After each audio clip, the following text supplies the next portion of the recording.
Hello, j'adore ta chaîne. Je suis à la recherche de mon premier véhicule. Ça te dirait de faire une vidéo où t'aides une fidèle abonnée? Ce serait incroyable. La bise. Ok, on va répondre à ta question.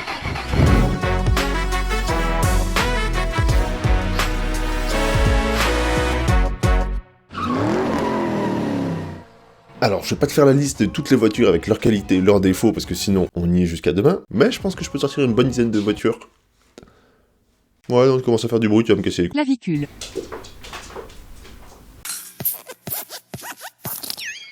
Gentil le chien. Mais je peux te sortir, je pense, une bonne dizaine de voitures qui vont correspondre à des critères de jeune permis. Alors, on va définir ce que j'appelle des critères de jeune permis, parce que selon moi, ça va être une voiture qui coûte pas trop cher à l'achat, pas trop cher à l'entretien, pas trop cher à l'assurance, qui va pas non plus être trop kilométrée et qui va pas être rincée. Le but, c'est pas que tu l'amènes à la case dans 3 mois. Ouais, je précise parce qu'en francophonie, nos amis monégasques ou suisses n'auront peut-être pas les mêmes critères que nous, les gens normaux. Je possède des thunes. Pauvres français que nous sommes. Français pauvres que nous sommes, plutôt. Alors, Je dis pas ça parce qu'éventuellement une de mes collègues suisses a acheté sa première voiture, une Citroën C3, neuve, à 25 000 €. Je suis à l'aise financièrement. Est-ce que j'ai besoin de rappeler les points de contrôle à faire quand tu vas chercher ta première voiture? On va peut-être faire ça dans une autre vidéo. Si jamais il y a besoin d'une piqûre de rappel, tu me le notes en commentaire. Bon allez, on commence avec les petites citadines que tu peux trouver pour pas cher. Chez Renault, tu as la Twingo 2, donc ça va commencer aux alentours des 3 000 €. Ça a une bonne tête, même si les nostalgiques diront qu'elle est un peu plus fat que la première. Le combo conso, entretien, fiabilité, assurance, il est plutôt bon. Faire attention quand même à la version diesel qui a un petit peu plus de soucis que la version essence. Et en essence, je précise si jamais, c'est le 1 litre 2 qui n'est pas le même que le 1 litre 2 TCE qu'on connaît aujourd'hui, qui lui par contre est une catastrophe. quelle histoire ça aussi. Ah, et si jamais t'as un peu plus de moula, comme disent les jeunes, elle existe en version RS. Donc t'as presque 140 bourrins dans une voiture sans permis, en gros, qui en fait un truc Génial. mais qui en fait un truc un peu plus cher partout, du coup, conso, assurance, entretien. J'en profite aussi pour rappeler qu'il faudra que tu trouves un assureur aussi, et qu'à partir de 120, 130 chevaux pour ta première voiture, ça va être compliqué. J'ai pas dit impossible, mais t'as de grandes chances que lorsque tu lui téléphones, il te réponde nique ta mère.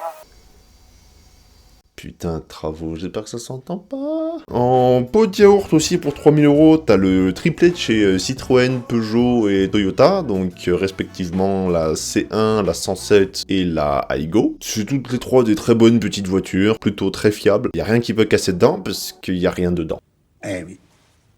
Si tu veux plus de détails sur ces voitures, je te renvoie sur la vidéo sur la 107. On parle les trois dedans parce qu'en fait c'est la même voiture. Si t'as besoin d'un tout petit peu plus de taille, on peut rester chez Peugeot avec l'éternel 206. Du coup la 206, alors faudra faire attention à 2-3 trucs. Déjà prends un modèle à partir de 2003, c'est là qu'ils ont corrigé pas mal de petits soucis mécaniques et surtout électroniques. Les versions essence elles sont à peu près toutes fiables. Par contre si tu cherches un mazout, regarde que le 90 HDI, c'est le seul avec lequel tu devras pas avoir trop d'emmerdes. Je dis pas que t'en auras obligatoirement avec les autres, mais t'as quand même de grandes chances. Je veux des problèmes. En plus, elle existait en plusieurs versions. Tu l'as eu en break, 3 portes, 5 portes, et tu l'as eu en coupé. C'est la version CC, je crois qu'ils l'appellent chez Peugeot. Alors, c'est une très bonne gueule, c'est marrant à conduire. Ouais, c'est marrant. Par contre, tu feras attention, parce qu'elles ont automatiquement un peu plus de chevaux, il me semble, en version coupée, qui va vite revenir cher en assurance. T'as aussi la concurrente directe, la Clio 2, du coup, que j'aime un peu moins.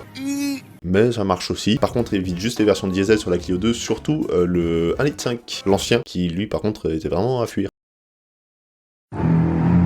Dans le même gabarit, tu peux retrouver de la Fiat Panda 2, même un Panda 4x4. C'est increvable le truc, c'est ultra fiable. Normal, il n'y a rien dedans. Et si jamais l'idée te vient de faire le con sur des cols de montagne, tu feras attention parce que ça tient pas le parquet de ouf. Bon, par contre, avec la version 4x4, tu pourrais monter la montagne toute droite que ça marcherait. Ah, et ça existe en version sport aussi. C'est son petit nom, c'est la Fiat Panda 100 HP. HP pour Horsepower.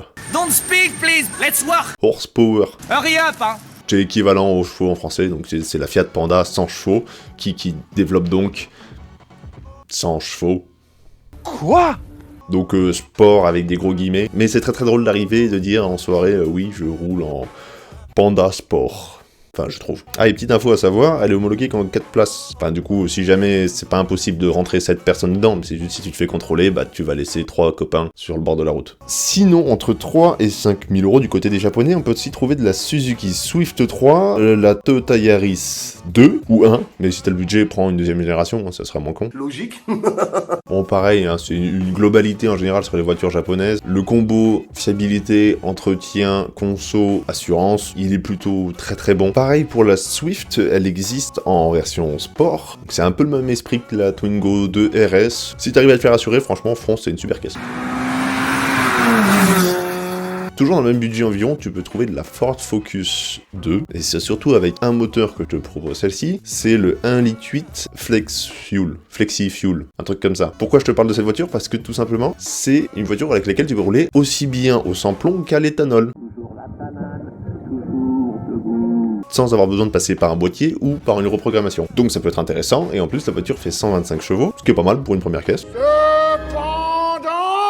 Bon, par contre, t'as plus de chances de voir le What the Cut numéro 38 que d'en trouver une sur le bon coin. Ah, et si jamais t'as déjà 3 gamins, 2 chiens, 1 chat à 18 ans, ça existe en version C-Max. Donc le C-Max, c'est le monospace de chez Ford. Faudra rajouter une brique ou deux, mais t'es au courant que ça existe. Alors on a déjà fait un bon tour des bonnes idées. On va passer maintenant sur ce que j'appelle les fausses bonnes idées. Donc je le dis tout de suite, c'est pas des mauvaises voitures, c'est juste que c'est des voitures qu'on voit quand même assez souvent, et surtout en jeune permis. Mais le combo fiabilité, entretien, assurance, prix d'achat est quand même moins bon que sur toutes les voitures qu'on a parlé jusque là. Donc j'appelle à la barre déjà le duo Clio 4 et 208. 208 première génération.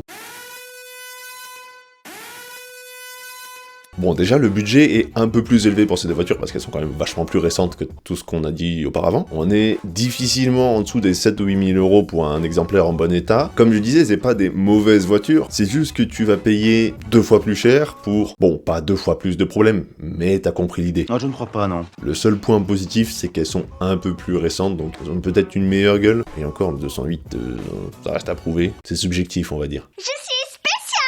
Si jamais tu veux absolument une de ces deux caisses, tu ne vas pas vers le 1,2 litre essence. Que ce soit chez Renault avec le TCE ou chez Peugeot avec le VTI, parce que maintenant on appelle ça des PureTech.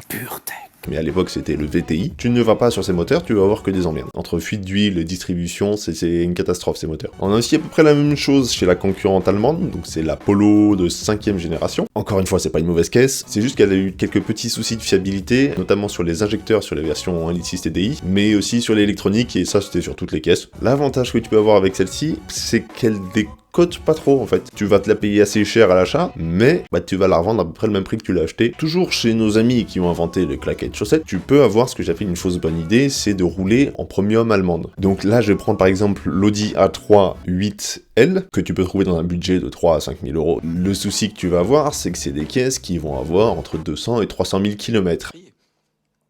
Alors même si par exemple c'est avec le moteur 1,9 litre TDI qui est increvable, tu risques d'avoir quand même des pièces d'usure à changer, et dans un budget serré, bah c'est pas l'idéal. Oui, c'est pas cool. Après, si t'as un budget un peu plus large, tu peux quand même te tourner sur ces caisses-là qui sont des superbes caisses, mécaniquement parlant, parce que la gueule c'est un peu austère, c'est tout carré, c'est allemand dans les années 2000.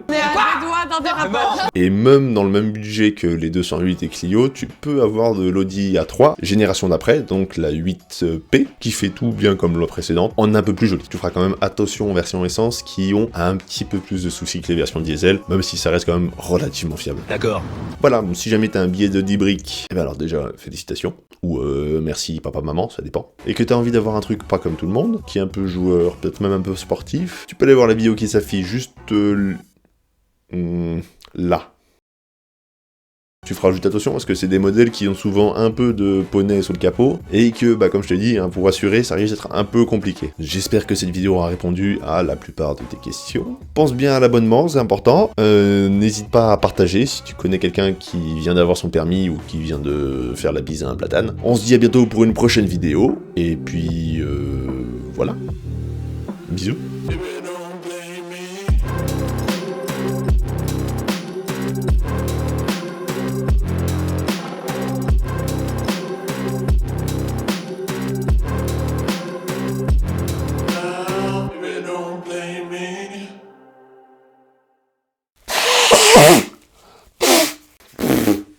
Les huîtres de Noël.